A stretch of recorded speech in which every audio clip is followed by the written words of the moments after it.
இப்போ இந்த வீடியோவில் தமிழரசு மேகசின் ஜனவரி தமிழரசு மேகசின் ஜஸ்ட் சம்மரி பார்க்க போகிறோம். தமிழரசு மேகசின் சம்மரி அதிலிருந்து எடுத்த ஃபஸ்ட்டு தான். ஃபஸ்ட்டு வந்து குடியரசு தின விழா அன்னைக்கு கொடுக்கக்கூடிய அந்த வீரதர செல் புரிந்தமைக்கான விருதுகள் 2026 அண்ணா பதக்கம் தீ அணைப்பு துறையில் கூடிய ஒரு தீ அணைப்பவர் கே வெற்றிவேல் அவர்களுக்கு அண்ணா பதக்கம். கோட்டை அமீர் மதான் நல்லிணக்க பதக்கம் திரு எஸ்.ஏ. அமீர் ஹம்சா அவர்களுக்கு. அடுத்து டி நாராயணசாமி நாயுடு நெல் உற்பத்திக்கான சிறப்பு விருது ரா முருகவேல் அடிகள் காவலர் பதக்கம். நிறைய பேர் கொடுத்துருக்காங்க, பேர் படிச்சுக்கோங்க. அடுத்து சிறந்த காவல் நிலையத்திற்கான விருது மதுரை மாநகரம் சிட்டி போலீஸ் ஸ்டேஷன். அடுத்து செகண்ட் வந்து திருப்பூர் வடக்கு காவல் நிலையம் 2வது இடத்துல இருக்குது. அடுத்து வந்து அந்த குடியரசு தின விழாவில் அணிவகுப்பு நிகழ்ச்சி நடந்திருக்கும். ஸோ அதில் வந்து முதல் பரிசு பெற்றது இளைஞர் நலன் மற்றும் விளையாட்டு மேம்பாட்டுத்துறை. ஸோ 2வது காவல்துறை, 3வது விசாரணை. ஸோ வந்து அறநிலையத்துறை தேர்ட் ப்ரைஸ். நெக்ஸ்ட் வந்து சட்டமன்றத்தில் அசம்பிளியில் ஸ்பீச் கொடுத்துருப்பாங்க. ஸோ கவர்னர் அண்டு சிஎம்எஸ் அவங்களுடைய ஸ்பீச்சில் இருக்கக்கூடிய முக்கியமான பாயிண்ட்ஸ். தமிழ்நாடுங்கிறது 2வது மிகப்பெரிய பொருளாதாரம், செகண்ட் லார்ஜஸ்ட் எக்கானமி, தேசிய மொத்த உள்நாட்டு உற்பத்தி ஸோ ஜிடிபியில் 5.4% இருந்தது. ஸோ கடந்த 40 ஆண்டுகளில் 9.21% உயர்ந்திருக்கு. ஸோ 5.4%லேருந்து 40 வருஷத்தில் 9.21% இந்தியாவோட ஜிடிபிக்கு வந்து ஷேர் பண்ணுறோம். ஸோ தமிழ்நாட்டினுடைய டார்கெட் அப்படின்னு சொல்லி பார்த்தோம்னா 2030 $1 trillion எக்கானமி. ஸோ அதே வந்து இந்தியாவுடைய டார்கெட் அப்படிங்கிறது $5 trillion. இந்தியாவுடைய டார்கெட் வந்து $8 trillion எக்கானமி. நெக்ஸ்ட் கலைஞர் மகளிர் உரிமை திட்டம். ஸோ இதில் 1.15 கோடி குடும்பங்களுக்கு மாதம் 1000 ரூபா கொடுக்குறாங்க. ஸோ மாதந்தோறும் 1,14,00,000 பயனாளிகள் இருக்காங்க. தாய் வீட்டு சீர் மாதிரி எங்கள் அண்ணன் ஸ்டாலின் தருகிற மாதாந்திர சீர்.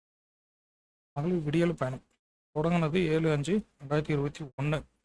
2021ஆம் ஆண்டில் 32 லட்சமாக இருந்த பெண்களின் தினசரி பயண எண்ணிக்கை இப்போ 57 லட்சமாக அதிகரித்துள்ளது. ஒவ்வொரு குடும்பமும் சராசரியாக மாதம் வந்து 188 ரூபா வந்து அவங்க சேவிங்ஸ் பண்ண முடியுது. மூலமாக முதலமைச்சர் ஆனதும் முதலில் கையெழுத்திட்ட திட்டம் தான் இந்த திட்டம். ஸோ மூலமாக பஸ்ஸுக்கு ஸ்டாலின் பஸ் அப்படின்னு சொல்லி மக்கள் வந்து அன்போடு பேர் வைத்து அழைக்கிறார்கள். மதிய உணவு திட்டம் நீதி கட்சி ஆட்சியில் இருக்கும்போது தான் ஸ்டார்ட் பண்ணியிருப்பாங்க. சென்னை 1000 விளக்கு பகுதியில் இருக்கக்கூடிய மாநகராட்சி பள்ளிகளில். அதுக்கப்புறம் அது கண்டினியூ பண்ண முடியாமல் போயிருக்கும். அடுத்து பார்த்தோம்னா 1962 காமராஜர் அவர்கள் வந்து அதை வந்து கண்டினியூ பண்ணியிருப்பார். ஸோ ஸ்டேட் கவர்மெண்ட்டும் ஃபுல்லாகவே எக்ஸ்டெண்ட் பண்ணியிருப்பார், இன்ட்ரடியூஸ் பண்ணியிருப்பார். 1982 எம்ஜிஆர் அவர்கள் அதை சத்துணவு திட்டமாக எக்ஸ்டெண்ட் பண்ணியிருப்பார். அதுக்கப்புறம் 1989 கலைஞர் வந்து உணவோட முட்டையும் வந்து கொடுத்துருப்பார். ஸோ நெக்ஸ்ட் வந்து இப்போ இவர் காலை உணவு திட்டம். ஸோ பிரேக்ஃபாஸ்ட் ஸ்கீம் அனைத்து அரசு தொடக்கப்பள்ளி குழந்தைகளுக்கும் சத்தான காலை உணவு தினந்தோறும். கிராமப்புறங்களுக்கு கூடிய 3995 அரசு பெரும் தொடக்க பள்ளிகளுக்கும் திட்டம் எக்ஸ்டெண்ட் பண்ணியிருக்காங்க.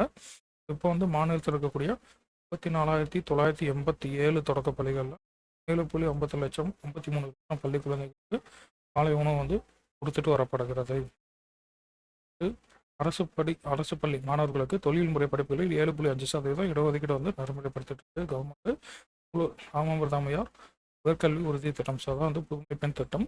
அரசு பள்ளியில் 6லேருந்து 12வது வரைக்கும் மாணவிகளுக்கு அவங்க டிகிரி யூஜி படிக்கிறதுக்காக மாதம் 1000 ரூபா கொடுப்பாங்க. தமிழ் வழியில் படித்த மாணவர்களுக்கும் அந்த திட்டம் வந்து விரிவுபடுத்தப்பட்டது. பள்ளி இல்லாமல் அரசு அனைப்பெரும் பள்ளிகளில் படித்தவர்களுக்கும் விரிவுபடுத்தப்பட்டது. ஸோ அந்த அரசு உதவி பெறும் பள்ளிகளில் தமிழ் மீடியம் படிச்சிருக்கணும். அரசு உதவி பெறும் பள்ளிகளில் படித்தவர்களுக்கும் விரிவுபடுத்தப்பட்டுள்ளது. அடுத்து நான் முதல்வன் திட்டம் முதலமைச்சர் அவர்களுடைய ஒரு ட்ரீம் ஸ்கீம். அது முதலமைச்சர் கனவு திட்டம். ஆண்டுதோறும் 10 லட்சத்துக்கும் மேற்பட்ட மாணவர்களை திறன் வாய்ந்தவர்களாக உருவாக்கினது தான் அவங்களுடைய இழப்பு.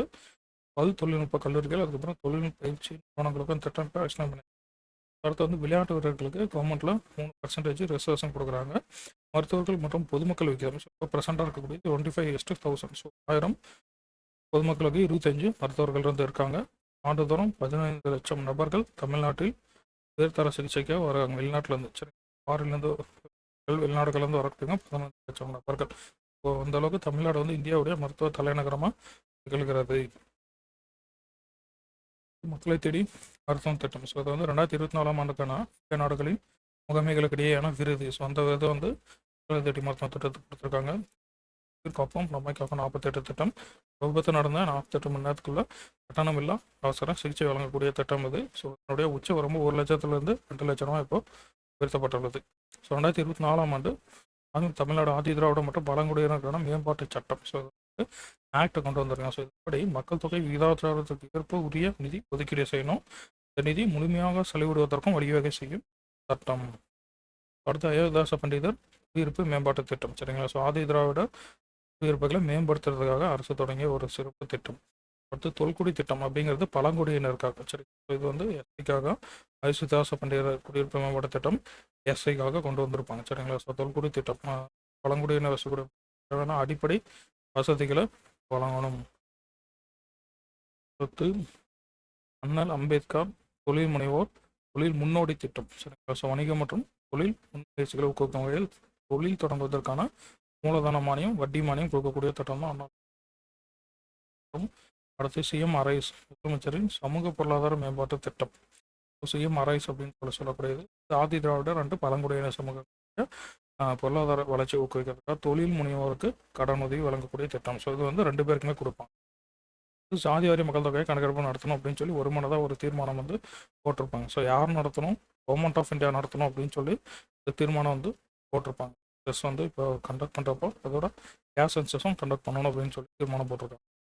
தமிழ்நாடு ரைட்ஸ் ஸ்கீம் அப்படிங்கிறது இது வந்து டிஃப்ரெண்ட்லி ஏபிள் பர்சனுக்காக கொண்டு வரப்பட்ட ஒரு திட்டம். ஏபிள்டு பர்சன்ஸுக்கான திட்டம். ஸோ இந்த திட்டத்தின் கீழே விழுதுகள் அப்படின்னு சொல்லக்கூடிய ஒரு இ-சேவை மையம். ஸோ அப்படின்னா அந்த டிஃப்ரெண்ட்லி ஏபிள்டுக்கான ஒரு இ-சேவை மையம். ஸோ மாற்றுத்திறனாளிகளுக்கான ஒருங்கிணைந்த சேவை மையம் வந்து ஏற்படுத்தப்பட்டிருக்கும். ஸோ அதன்படி முதல் மையம் வந்து சோழிங்கநல்லூரில் தொடங்கப்பட்டிருக்கும். கலைஞர் கைவினை திட்டம். சரிங்களா. ஸோ தனித்துவம் மிக்க 25 கலைகளை பாதுகாக்கும் கைவினைகளுக்கு சேவை தொழில்களை கூட மானியத்துடன் கூடிய கடன் வசதி கொடுப்பாங்க 25 கலைகளுக்கு. அடுத்து வந்து யுனைட்டி மால் அப்படின்னு சொல்லக்கூடிய ஒருங்கிணைந்த வளாகம். சரி, ஸோ சென்னை எழும்பூர் கைத்தறி வளாகத்தில் அமைச்சிருக்காங்க. 4.5 லட்சம் சதுரடி பரப்பளவில் 227 கோடி ரூபாய் மதிப்பில் அமைக்கப்பட்டு வருகிறது. தமிழ்நாட்டை 100 தொழில்நுட்பத்தின் முன்னணி மாநிலமாக மாற்ற அடுத்த 10 ஆண்டுகளில் 500 கோடி ரூபாய் வந்து மதிப்பீட்டில் 6% வட்டி மானியம் வழங்கக்கூடிய திட்டமும் இன்ட்ரோடியூஸ் பண்ணியிருக்காங்க. அடுத்து கலைஞரின் கனவு இல்லம். ஸோ இதன்படி அந்த ஒரு வீட்டோட மாநில அரசுக்கு வீட்டுக்கு மாநில அரசு கொடுக்கக்கூடிய மானியம் சொல்லி பார்த்தோம்னா 3.5 லட்சம். ஸோ 3,53,000 ரூபா கொடுக்குறாங்க. 3,53,000 2024 தொடங்கப்பட்டது. ஸோ அடுத்த 6 ஆண்டுகள் 3.5 லட்சம் மதிப்பீட்டில் கிராமப்புறங்களில் 8 லட்சம் காங்கிரீட் வீடுகளை கட்டணும். சரி, 1 லட்சம் 8 லட்சம் வீடு. 2010 வந்து கலைஞர் வீடு வழங்க திட்டம். ஸோ இதில் வந்து 60,000 ரூபா கொடுத்துருப்பாங்க ஒரு வீட்டுக்கு. 2016 central government, so government of India வந்து வீடு கட்டுறதுக்கு 1.5 லட்ச ரூபா 1,20,20,000 ரூபா கொடுத்துருப்பாங்க. சரிங்களா. ஸோ இந்த திட்டத்திலேயே ஸ்டேட் கவர்மெண்ட் வந்து இதை எவ்வளோ இன்க்ரீஸ் பண்ணியிருப்பாங்கன்னா 2.82 லட்ச ரூபா கொடுத்துருப்பாங்க. சரிங்களா. மாநில அரசின் பங்களிப்பாக வந்து 1.72 லட்சம் ரூபாய். மொத்த தொகையில் 60% ஸ்டேட் கவர்மெண்ட் வந்து மானியமாக கொடுக்கணும். வந்து தமிழ்நாட்டில் மட்டும்தான் நடைமுறைகள் இருக்குது. அடுத்து முதல்ல கிராம சாலை மேம்பாட்டு திட்டம். ஸோ கடந்த 2 ஆண்டுகளில் 4,000 கோடி 19,653 கிலோமீட்டர் சாலையில் மேம்படுத்தப்பட்டிருக்கு. ஊரக பகுதிகளில் கூடுதலாக 10,000 கிலோமீட்டர் நிலமுள்ள சாலைகளை மேம்படுத்த மேலும் 2 ஆண்டுகளுக்கு வந்து எக்ஸ்ட்ரா பண்ணி கொடுத்துருக்காங்க. அடுத்து பாருங்கள் 5ஆம் கட்ட தேசிய குடும்ப நல ஆய்வு. ஸோ அதாவது NFH national family health survey by 2019 data. So இதன்படி தமிழ்நாட்டில் மல்டி டைமென்ஷனல் பாவர்ட்டி இண்டெக்ஸ் பன்முக வறுமை குறியீடு அப்படின்னு சொல்லக்கூடியது 2.2% மக்கள் தான் ஏழையாக இருக்காங்க. தேசிய சராசரி வந்து 14.96%. அதை விட கம்மியாக தான் இருக்குது. அடுத்து வந்து முதலமைச்சரின் தாய்மானவர் திட்டம். ஸோ அது வந்து வறுமையை முற்றிலுமாக ஒழிக்கிறதுக்காக 2 ஆண்டுகள் பண்ணியிருப்பாங்க. முதல் கட்டமாக 5 லட்சம் மிகவும் வறிய குடும்பங்களை மேம்படுத்துவதை இலக்காக கொண்டுள்ளது. பயனாளிகள் எப்படின்னு சொல்லி பார்த்தோம்னா ஆதரவற்ற தனிநபர், முதியவர், ஆதரவற்ற குழந்தை, ஒற்றை பெற்றோர் போன்ற குடும்பங்கள், மாற்றுத்திறன் கொண்டவர்கள், மன வளர்ச்சி குறைபாடு கொண்டவர்கள், சிறப்பு கவனம் தேவைப்படும் குழந்தைகளை கொண்ட குடும்பங்கள், பின்தங்கிய மக்களின் முன்னேற்றத்துக்கு தனி கவனம் கொடுக்கப்படும். நெக்ஸ்ட் மின்னணு தேசிய வேளாண் சந்தை. ஸோ நாம் அப்படின்னு சொல்லக்கூடியது எலக்ட்ரானிக் நேஷனல் அக்ரிகல்ச்சர் மார்க்கெட்.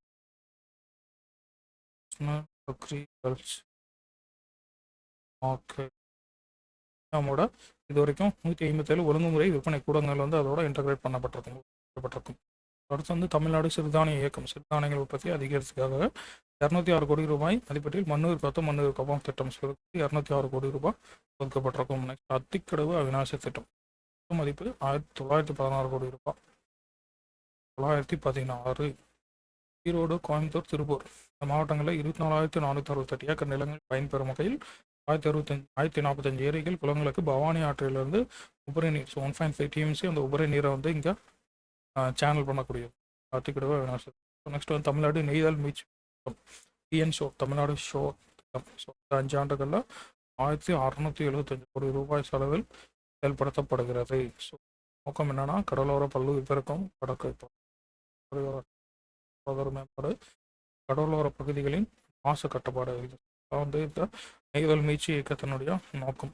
அடுத்து மக்களுடன் முதல்வர் திட்டம் 2023 தொடங்கப்பட்டிருக்கும். ஸோ இதில் என்ன பண்ணியிருப்பாங்கன்னா மக்கள்கிட்ட இருந்து வரக்கூடிய மனுக்களை 30 நாட்களுக்குள்ள தீர்வு காண வேண்டும். ஸோ அதுதான் இதனுடைய நோக்கம். இது இப்போ ஊரக பகுதிகளுக்கான திட்டம் விரிவுபடுத்தப்பட்டுள்ளது. இப்போ நெக்ஸ்ட் பார்த்தீங்கன்னா இந்தியாவிலேயே வந்து பெண் தொழிலாளர்கள் அதிகமாக இருக்கக்கூடிய தமிழ்நாட்டில் தான் 41% பெண் தொழில் பணியாளர்கள் இருக்காங்க. 2021 10 லட்சம் கோடி ரூபாய்க்கு மேலான தனியார் முதலீட்டு திட்டங்கள் வந்து உறுதிப்படுத்தப்பட்டுள்ளது. 2020 பார்த்தோம்னா அடுத்து பாருங்கள் தூத்துக்குடி பசுமை ஹைட்ரஜன் திட்டங்களுக்கான மையமாக மாறிக்கொண்டு வருகிறது. அதேமாதிரி திருநெல்வேலியில் சூரிய மின்கலம் மற்றும் தொகுப்பு உற்பத்திக்கான பெருந்திட்டங்கள் வந்து மேற்கொள்ளப்பட்டு வருகிறது. தூத்துக்குடி பசுமை ஹைட்ரஜன் ஸோ கிரீன் ஹைட்ரஜன் சூரிய மின்கலம்னா solar panel Tirunelveli solar panels மையமாக இருக்குது. அடுத்து பாருங்க காஞ்சிபுரம் வல்லம் வடகாலில் 706 கோடி ரூபாய் செலவில் 18,720 படுக்கைகள் கொண்ட தொழிற்சாலை பணியாளர்களுக்கான இந்தியாவின் மிகப்பெரிய வீட்டு வசதி திட்டம் வந்து உருவாக்கப்பட்டுள்ளது. ஏன்னா காஞ்சிபுரம் வல்லம் வடகாலில் 18,720 படுக்கைகள் கொண்ட தொழிற்சாலை பணியாளர்களுக்கான இந்தியாவுடைய மிகப்பெரிய வீட்டு வசதி பாருங்க. டைட்டில் பூங்கா சென்னை ராஜகாந்தி சாலையில் 1000 கொண்டு வரப்பட்டிருக்கும். தமிழ்நாட்டில் தகவல் தொழில்நுட்பம் புரட்சிக்கு வித்திட்டது. ஸோ டைட்டில் பார்க் தான். அடுத்து 2ஆம் 3ஆம் நிலை நகரங்களில் ஸோ Tier 2 அண்டு Tier 3 சிட்டிஸ்லேயும் வந்து இப்போ ஃபோக்கஸ் பண்ணியிருப்பாங்க. தகவல் தொழில்நுட்ப வளர்ச்சி ஊக்குவிக்கும் வகையில் திருவள்ளூர் மாவட்டம் பட்டாபிராமில் டைட்டில் பூங்கா டைட்டில் பூங்கா அதுக்கப்புறம் மினி டைட்டில் பூங்காக்கள் தஞ்சாவூர் சேலம் விழுப்புரம் தூத்துக்குடி வந்து மினி டைட்டில் பூங்காக்கள். அதுக்கப்புறம் எல்காட் தகவல் தொழில்நுட்ப பூங்கா வந்து திருச்சி கோயம்புத்தூரில் துவக்கப்பட்டு வருகிறது. தகவல் தொழில்நுட்ப பூங்கா திருச்சி கோயம்புத்தூரில். அடுத்து கல்வி வேலைவாய்ப்பு தொழில் ஆராய்ச்சி மருத்துவம். ஸோ இதில் வந்து செயற்கை நுண்ணறிவு இயக்கத்தை அரசு தொடங்கியுள்ளது. எத்தனை வருஷம்னா அடுத்த 5 ஆண்டுகளில் இந்தியாவின் முன்னணி செயற்கை நுண்ணறிவு மையங்கள் ஒன்றாக தமிழ்நாட்டை நிலைநிறுத்தக்கூடிய இயக்கம். தமிழ்நாடு கட்டண உத்தரவாத திட்டம் சரிங்களா. ஸோ இது வந்து கோவிடுக்கு அப்புறமா கொண்டு வரப்பட்ட ஒரு திட்டம். ஸோ எம்எஸ்எம்இஸ்க்காக கொண்டு வந்திருப்பாங்க. அடுத்த நாட்டிலே அதிக எண்ணிக்கையிலான தொழில்கள் தொடங்கப்பட்ட மாநிலங்கள் ஒன்று தமிழ்நாடு. ஸ்டார்ட் அப்ஸ் தொடங்கப்பட்ட மாநிலங்கள் தமிழ்நாடும் வந்து ஒன்று. அதுமாதிரி நாட்டிலேயே வந்து இந்தியாவிலேயே அதிக அளவில் நகரமயமாகிய மாநிலமாக தமிழ்நாடு இருக்கு. 48% இருக்கும். 48.84% அர்பனைசேஷன். அடுத்து வட சென்னை வளர்ச்சி திட்டம். ஸோ அதுக்காக 6,309 கோடி ரூபாய் மதிப்பில் அங்கே இருக்கக்கூடிய பள்ளி மருத்துவமனை மாதிரி எல்லாமே டெவலப் பண்ணுறது. ஓவராலாக 252 பணிகள் மேற்கொள்ளப்பட்டுள்ளது. தமிழ்நாட்டில் 18 நகராட்சிகளில் உயிரி அகல் நிறுத்தல் பயோ மைனிங் திட்டம் தொடங்கியிருக்காங்க. அடுத்து உலகத்தரம் வாய்ந்த சாலை கட்டமைப்பு திட்டங்களை தலைசிறந்த மேலாண்மை நடைமுறைகளை கொண்டு செயல்படுத்த தமிழ்நாடு மாநில நெடுஞ்சாலைகள் ஆணையம் ஸோ NHAI நகாய் national highways authority of India மாதிரி தமிழ்நாட்டுக்கு ஸ்டேட்டுக்குன்னு டான்சா தமிழ்நாடு மாநில நெடுஞ்சாலைகள் ஆணையம் வந்து உருவாக்கப்பட்டுள்ளது. அடுத்து சென்னை மெட்ரோ ரயில் 2ஆம் கட்ட திட்டத்துக்கு சென்ட்ரல் கவர்மெண்ட் ஸ்டேட் கவர்மெண்ட் 50-50 அப்படின்ற அந்த காஸ்ட் ஷேரிங்க்கு யூனியன் கவர்மெண்ட் வந்து அப்ரூவ் கொடுத்துருப்பாங்க சரிங்களா. ஸோ அது போக ஸ்டேட் கவர்மெண்ட் வந்து ப்ரொபோசல் கொடுத்துருப்பாங்க. மதுரை கோயம்புத்தூர்லேயே நீங்கள் மெட்ரோ கொண்டு வரணும் அப்படின்னு சொல்லி ப்ரொபோசல் வந்து கொடுத்துருக்காங்க. ஸோ அது எந்த 2 cities and Coimbatore. Next Tamil Nadu மின் உற்பத்தி மற்றும் பகிர்மான கழகம் டான்ஜெட்கோ வந்து 2ஆக ஸ்ப்ளிட் பண்ணியிருப்பாங்க. ஸோ பைஃபர்கேட் பண்ணியிருப்பாங்க. ஒன்று TNPGCL அடுத்து வந்து TNPDCL. ஸோ PGCLனா தமிழ்நாடு மின் உற்பத்தி நிறுவனம். ஸோ இது வந்து மின் பகிர்மான கழகம். ஸோ ஃபஸ்ட்டு உற்பத்தி அதுக்கப்புறம் டிஸ்ட்ரிபியூஷன் சரிங்களா. ஸோ 2ஆக ஸ்ப்ளிட் பண்ணிட்டாங்க.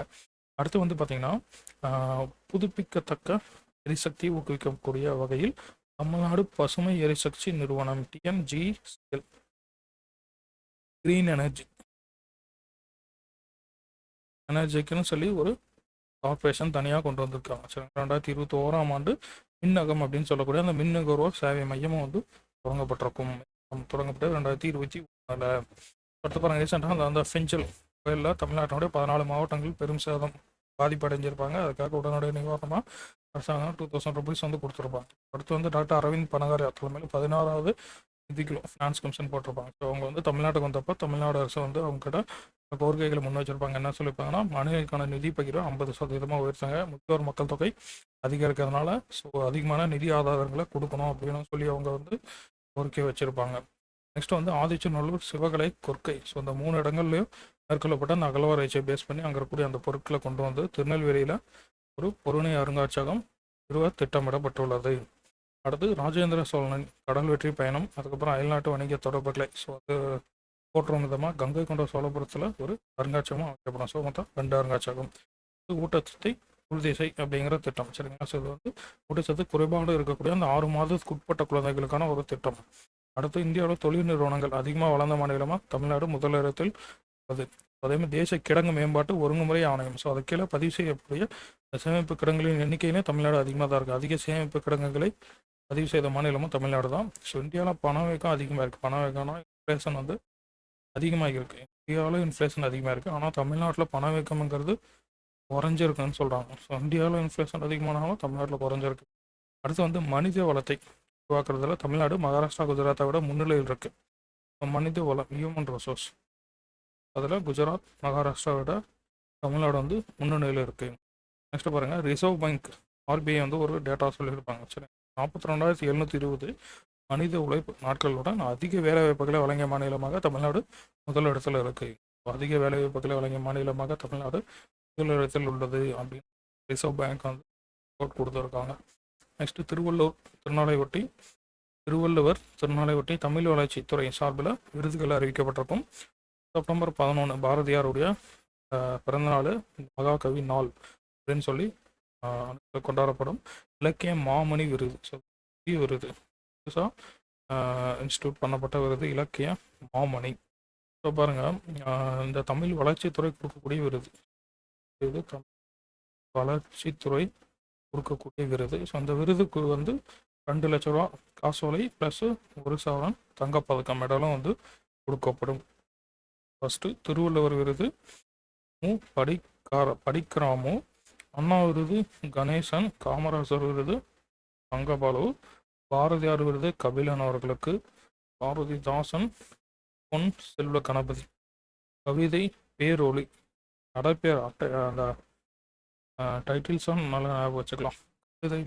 கவிதை பேரொளி பொன் செல்வ கணபதி, திருவிக்கா விருது மருத்துவர் ஜி.ஆர். ரவீந்திரநாத், தமிழ் காவலர் கே.பி. விஸ்வநாதன் விருது வந்து திரு வேமு புதிய விற்பன். ஸோ உங்களுக்கு வந்து கொடுத்துருப்பாங்க. இது வந்து தமிழ் வளர்ச்சித்துறை கொடுக்கக்கூடியது.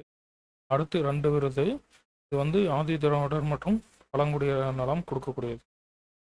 பழங்குடியினர் நலத்துறை மற்றும் பழங்குடியினர் நலத்துறை.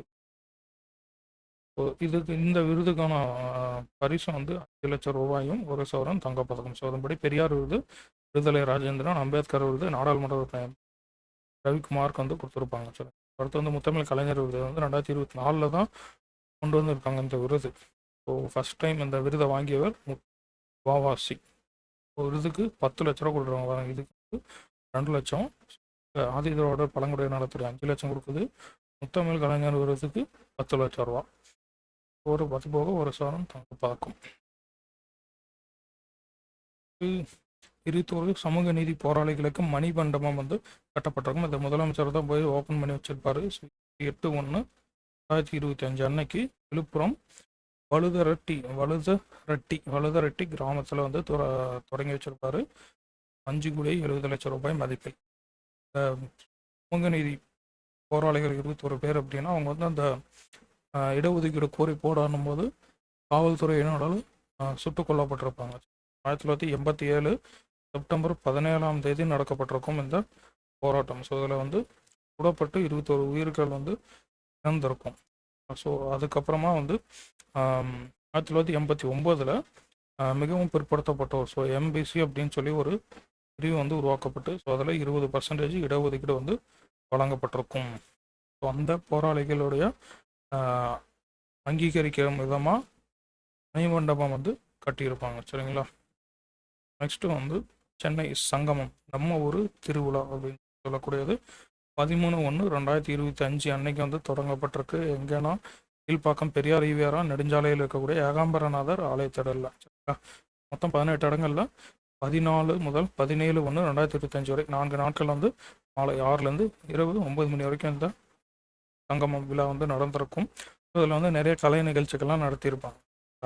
இதில் மற்ற மாநிலத்தை சார்ந்த கலை நிகழ்ச்சிகள்லாம் நடத்தியிருப்பாங்க. ஸோ அதன்படி பார்த்தோம்னா கேரளாவினுடைய தையம் நடனம், மகாராஷ்டிராவினுடைய லாவணி நடனம், ராஜஸ்தானுடைய கூமர் நடனம், மேற்கு வங்காளத்தின் தனூச்சி நடனம், கோவாவுடைய விளக்கு நடனம், உத்தரகாண்ட் சபேலி நடனம். சரிங்களா. ஸோ இந்த நடனங்களை ஞாபகம் வந்து நமக்கு ஆர்ட் அண்ட் கல்ச்சர் செக்ஷன்லாம் நமக்கு வந்து கேட்க கேரளா தையம், மகாராஷ்டிரா லாவணி, ராஜஸ்தான் கூமர், மேற்கு வங்காளம் தனூச்சி, கோவா விளக்கு, உத்தரகாண்ட் சபேலி. சரிங்களா. ஸோ அந்த மாதிரி இந்த சென்னை தொடர்ந்து இந்த 8 நகரங்கள்லாம் நடத்தியிருப்பாங்க. சரிங்களா. கலை நிகழ்ச்சிகள் நடத்தப்பட்டிருக்கும். கோயம்புத்தூர், திருநெல்வேலி, காஞ்சிபுரம், வேலூர் 8 டிஸ்ட்ரிக்ட்லையும் இதை வந்து நடத்தியிருப்பாங்க. அடுத்து வந்து மிஸ்லேனியஸ் இதர குறிப்புகள் சொல்லி பார்த்தோம்னா கால்நடை மற்றும் விலங்கின அறிவியலுக்கான ஒருங்கிணைந்த உயர் ஆராய்ச்சி நிலையம். ஸோ சேலம் மாவட்டம் தலைவாசல் கூற்றோட பகுதியில் தொடங்கப்பட்டிருக்கும். 1102 ஏக்கர் நிலப்பரப்பில் 564.44 கோடி செலவில் வந்து உருவாக்கப்பட்டிருக்கும் கால்நடை மற்றும் விலங்கின அறிவியலுக்கான ஒருங்கிணைந்த உயர் ஆராய்ச்சி நிலையம் சேலத்தில். அடுத்தது சைக்கிள் ரிக்ஷா வழங்கக்கூடிய திட்டம் வந்து எப்போ தொடங்கப்பட்டிருக்குன்னா 5/6/1973 சென்னை ராஜாஜி மண்டபத்திடலில் தான் வந்து தொடங்கப்பட்டிருக்கும். சைக்கிள் ரிக்ஷா வழங்கக்கூடிய திட்டம் கலைஞர் தான் கவர்மெண்ட்ல இருந்து இருப்பா. அப்படி 6/1970. அடுத்து தமிழ் பற்றும் பொதுவுடைமை கொள்கையும் வைக்கக்கூடிய சிந்தனை சிற்பி சிங்காரவேலருடைய பிறந்தநாள் February 18. ஏகாதிபத்தியம் மதவாதம் ரெண்டுமே வந்து முடக்குவாத நோய் தான் சமுதாயத்துக்கு அப்படின்னு சொல்லி அவர் யாருன்னா சிங்காரவேலர் தான் சொல்லியிருப்பார். ஏகாதிபத்தியம் மதவாதம் ரெண்டுமே சமுதாயத்துக்கு முடக்குவாத நோய் தான். அடுத்து ராமநாதபுரத்தில் இந்தியாவிலே முதன்முறையாக ஒலிம்பிக் நீர் விளையாட்டு அகாடமி அமைக்கப்படும். 43 கோடி ரூபா மதிப்பிட்டு ராமநாதபுரத்தில் இந்தியாவிலேயே வந்து ஃபர்ஸ்ட் ஒலிம்பிக் நீர் விளையாட்டு அகாடமி. அடுத்து வந்து திருச்சி இலந்தைப்பட்டியில் ஒலிம்பிக் அகாடமி. சரிங்களா. ஸோ இதுக்கு 50 கோடி ஒதுக்கியிருக்காங்க. திருச்சி இலந்தைப்பட்டியில் ஒலிம்பிக் அகாடமி. ராமநாதபுரத்தில் இந்தியாவிலேயே முதன்முறையாக ஒலிம்பிக் நீர் விளையாட்டு அகாடமி. அடுத்து வந்து பாருங்கள், அர்ஜுனா விருது வாங்கிய வீரர்கள் பார்த்தோம்னா துளசிமதி முருகேசன் அப்படின்னு சொல்லப்படுவாங்க. இந்த பேரா ஒலிம்பிக்கில் அங்கம் வந்து ஜெயிச்சிருப்பாங்க. ஸோ அடுத்து வந்து சத்யன் அப்படின்னு சொல்லக்கூடியவர் டேபிள் டென்னிஸ் வீரர். ஸோ தமிழ்நாட்டை சார்ந்த டேபிள் டென்னிஸ் வீரர் சத்யன். அவங்க 2 பேரும் அர்ஜுனா விருது வாங்கியிருப்பாங்க. அடுத்து விளையாட்டுத்துறையில் சிறந்து விளங்கக்கூடிய அந்த வீரர்களுக்கு அரசு மற்றும் பொதுத்துறை நிறுவனங்களில் 3% இடஒதுக்கீட்டின் கீழ் பணி நியமன ஆணைகள் வந்து முதலமைச்சர் வழங்கியிருப்பார். இதோட வந்து ஜனவரி கிட்டத்தட்ட ஒரு 80 பேஜ் இருக்கக்கூடிய ஒரு மேகசின் தமிழ் அரசு. ஸோ அதெல்லாம் நமக்கு வந்து எக்ஸாம் பாயிண்ட் ஆஃப் வியூவில் 2 பேஜுக்கு தான் கண்டென்ட் வரும். ஆண்ட்டு குறுக்கி போட்டிருக்கிறதுனால 2 பேஜ் தான் வருது மேக்ஸிமம். அதுதான் நான் இது படித்தா போதும்.